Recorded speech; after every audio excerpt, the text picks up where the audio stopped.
Assalamualaikum warahmatullahi wabarakatuh. Anak-anakku kelas 5 yang Pak Guru sayangi, yang tentunya kalian masih bersama keluarga di rumah, mudah-mudahan diberikan kesehatan oleh Allah Subhanahu wa taala beserta keluarga di rumah, amin ya rabbal alamin. Dan mari kita mulai pembelajaran kali ini, yaitu pelajaran akidah akhlak kelas 5. Kita lanjutkan materi minggu yang lalu, yaitu tentang akhlak terpuji, yaitu berakhlak terpuji kepada tetangga. Pada pertemuan yang lalu kita sudah membahas tentang akhlak terpuji kepada tetangga. Dan saat ini kita akan lanjutkan bagaimana akhlak terpuji dalam berkehidupan bermasyarakat. Dan untuk lebih barokahnya pembelajaran pada hari ini, mari kita mulai dengan ucapan Bismillahirrahmanirrahim. Mudah-mudahan apa yang kita pelajari bersama ridha Allah, sehingga apa yang kita pelajari menjadi ilmu yang nafiq dan barokah, sehingga kita bisa mengamalkan, bisa mempraktekkan, bisa mengaplikasikan dalam kehidupan sehari-hari, amin ya rabbal alamin. Nah, anak-anakku kelas 5 yang Pak Guru sayangi, minggu yang lalu kita sudah membahas tentang akhlak yang baik atau akhlak terpuji kepada tetangga, yaitu diantaranya adalah saling memberi nasihat, wa tawassaw bil haq dan wa tawassaw bis sabri, ya. Kemudian saling bekerja sama, saling melindungi, saling kasih mengasihi, saling tolong menolong, kemudian bersikap santun dan juga saling menghormati antara satu dengan yang lainnya, dan juga membiasakan diri mengucapkan salam ketika bertemu ataupun bertamu ataupun berpisah dalam pertemuan itu, maka kita mengucapkan ucapan salam. Assalamualaikum warahmatullahi wabarakatuh. Karena di dalam ucapan salam itu terdapat doa keselamatan, doa kasih sayang Allah, dan doa mendapatkan berkah atau kebaikan dari Allah Subhanahu wa taala. Sehingga dengan mengucapkan salam kita akan saling mengasihi, saling menghormati, tercipta tali persaudaraan dengan baik antara satu dengan yang lainnya. Dengan ucapan salam, maka kita diwajibkan untuk juga menjawab salam, mendoakan. Jadi ketika kita didoakan oleh orang lain, maka kita pun diwajibkan untuk menjawab doa orang lain yang telah mendoakan baik kepada kita. Walaupun toh orang mendoakan jelek kepada kita, kita jangan membalas dengan kejelekan, doakan dengan kebaikan, sebagaimana yang telah dicontohkan baginda Nabi ketika baginda Nabi hijrah ke Taif, ya, dilempari batu, dipukuli, dihina dan sebagainya. Akan tetapi Nabi tidak menjawab membalas dengan kejelekan.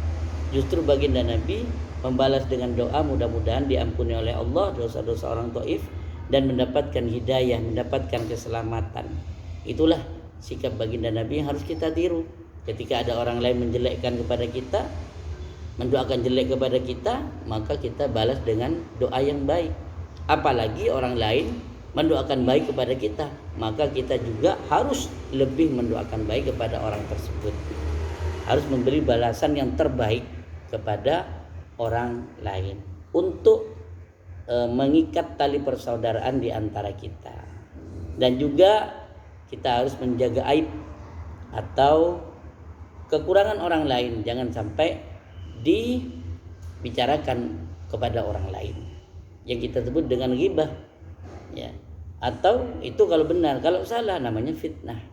Karena itu yang harus kita hindari. Karena itu yang menyebabkan keretakan antara hubungan antara satu dengan yang lainnya. Nah, sekarang kita akan membahas tentang akhlak terpuji terhadap bagaimana hidup kita bermasyarakat. Adapun tujuan pembelajarannya yaitu agar kalian dapat mempraktekkan bagaimana hidup bermasyarakat dengan baik, sehingga kalian tidak menjadi sampah masyarakat. Kalau kalian sudah menjadi sampah masyarakat, maka keberadaan kalian itu akan membuat orang lain tidak senang. Keberadaan kalian itu akan menjadi cemoohan orang lain. Nah, jangan sampai ketidakberadaan kalian membuat orang lain senang. Itu yang Pak Guru harapkan. Jadi dengan belajar bagaimana bersikap baik bermasyarakat, sehingga kalian memang benar-benar dibutuhkan oleh masyarakat karena kebaikan kalian. Sebagaimana kebaikan baginda Nabi ketika dulu ada konflik untuk meletakkan Hajar Aswad di Mekah, yaitu di Ka'bah, maka yang ditunggu kebaikannya adalah baginda Nabi. Ya, ditunggu kebaikannya baginda Nabi. Karena baginda Nabi memiliki sikap yang mendapat gelar Al-Amin itu, sehingga baginda Nabi di situ menunjukkan contoh yang baik, bukan dari dirinya sendiri, akan tetapi seluruh para tokoh-tokoh Quraisy itu disuruh pegang kain yang terbentang. Disitulah kemudian Hajar Aswad ditaruh di tengah dan dibawa bareng-bareng. Ini menunjukkan bahwa baginda kanjeng Nabi memang dibutuhkan masyarakat, yaitu apa? Kebaikannya. Kemudian dibutuhkan itu kebijaksanaan beliau. Oleh karena itu, bagaimana dalam kehidupan bermasyarakat kita harus bijaksana, tidak pilih kasih.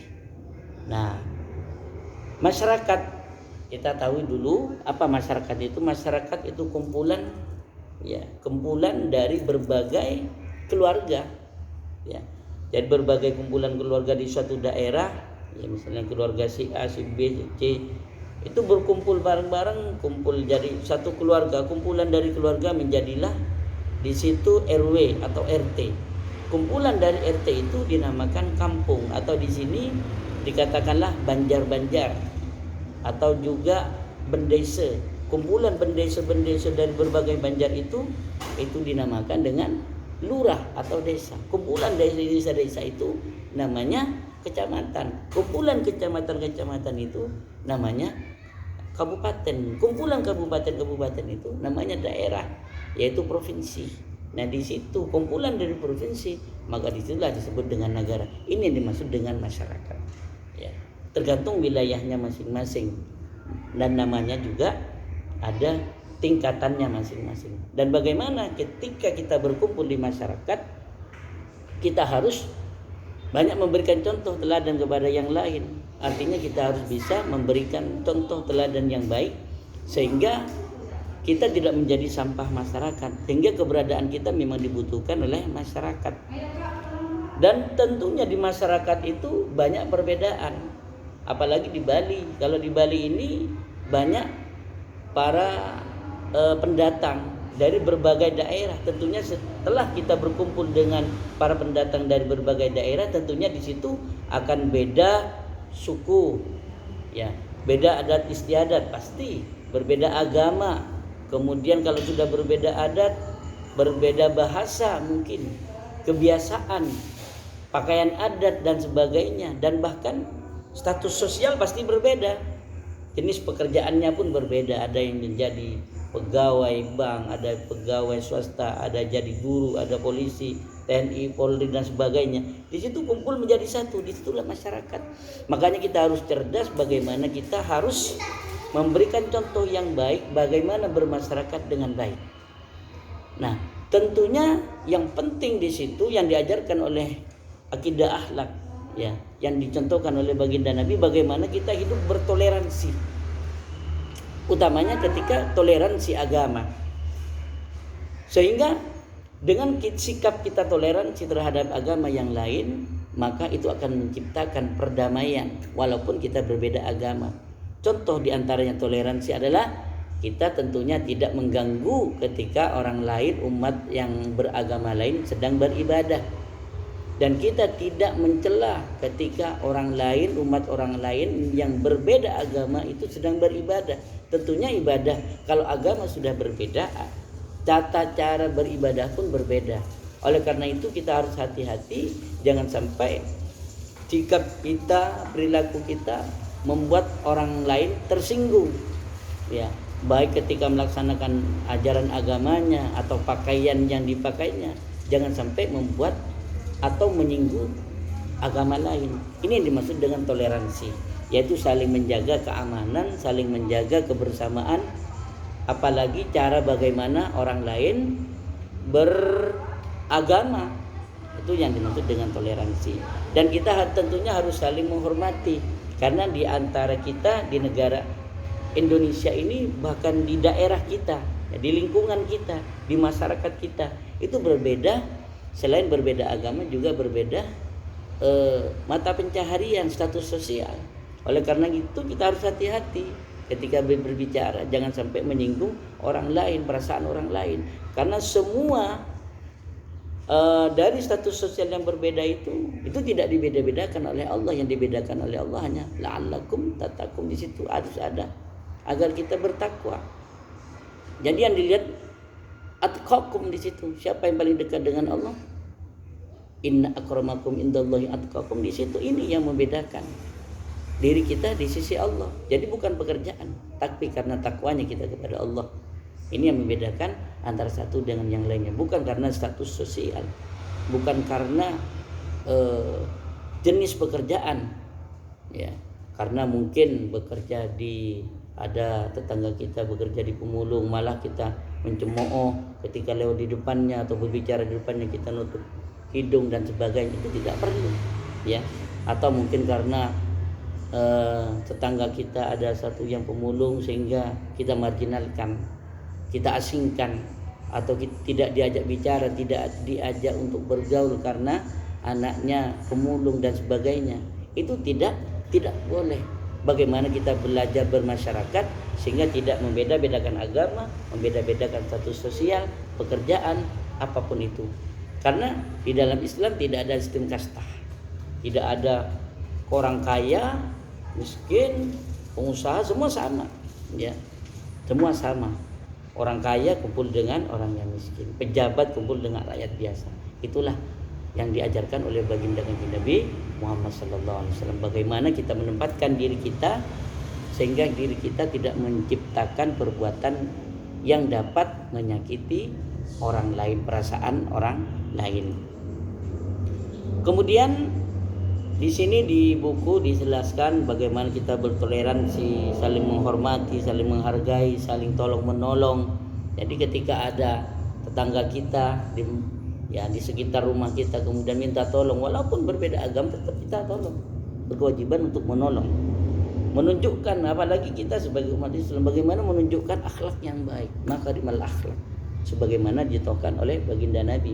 Baginda Nabi pun pernah menjadi pimpinan presiden, dan di situ beliau itu tidak membeda-bedakan agama apa rakyatnya, itu Islam atau Yahudi atau Nasrani, Majusi, itu semua dirangkul oleh baginda Nabi. Karena di dalam Al-Quran sudah jelaskan bahwa di dalam surat Al-Kafirun, yaitu qul ya ayyuhal kafirun la a'budu ma ta'budun wa la antum a'biduna ma a'bud wa la ana a'budu ma abattum wa la antum a'biduna lakum dinukum waliyadin. Urusan agamamu agamamu, agamaku agamaku. Mari kita laksanakan sesuai dengan kepercayaannya masing-masing, karena agama tidak bisa dipaksakan. Oleh karena itu, mari kita ciptakan perdamaian di masyarakat sehingga kita hidup damai bersama tetangga sebelah, hidup damai dengan tetangga yang ada di depan rumah kita, yang ada di belakang rumah kita, yang ada di samping kanan kita, samping kiri kita, sehingga di dalam lingkungan bermasyarakat kita akan tercipta perdamaian, kerukunan. Amin ya rabbal alamin. Ini yang Pak Guru harapkan dengan pembelajaran akidah halak kali ini. Mudah-mudahan apa yang disampaikan Pak Guru bersama ridha Allah, sehingga kita bisa mempraktikkan dalam kehidupan sehari-hari. Hanya ini yang dapat Pak Guru sampaikan, dan Pak Guru akhiri dengan ucapan alhamdulillahirabbil alamin wallahul muwaffiq ila aqwamit thoriq. Wassalamualaikum warahmatullahi wabarakatuh.